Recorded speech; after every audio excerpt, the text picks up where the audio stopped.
Hello and welcome. My name is Lauren Tosi Solomon, and this is Nonviolence International New York. We here at Nonviolence International New York were privileged to join civil society and nations from all over the world at the United Nations for RevCon. RevCon, or the Third Review Conference on the Program of Action to Prevent, to Combat, and to Eradicate the Illicit Trade in Small Arms and Light Weapons, was held this past June 18th to the 29th. RevCon was created to review how far the international community has come with implementing the Program of Action, also referred to as POA, to combat and eradicate the illicit trade in small arms and light weapons in all its aspects. The conference and the POA are both under the umbrella of the United Nations Office of Disarmament Affairs, also known as UNODA. In an open letter, France stressed the importance of RevCon as small arms and light weapons are thought to cause about 500,000 deaths per year and account for more than 90% of victims in armed conflicts, while the value of the undocumented small arms trade may run into the billions of dollars per year. Under the POA, agreed upon in 2001, states committed to improving national gun laws, responsible weapons import and export practices, securing weapon storage, and stopping illicit weapon trade, and was adopted by all UN member states. Through the conference, member states and civil society will work on drafting an outcome document.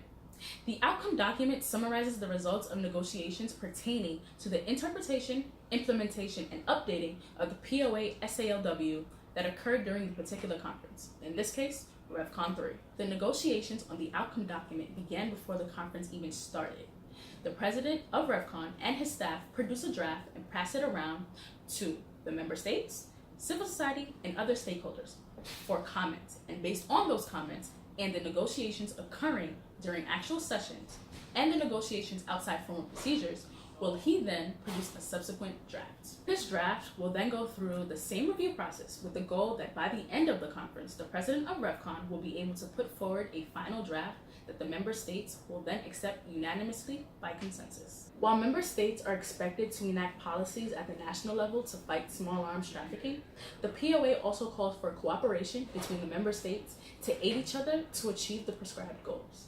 Apart from the main conference at UN headquarters, there are numerous side events scheduled that are held at various venues around New York, highlighting progress made in implementing the POA and related projects.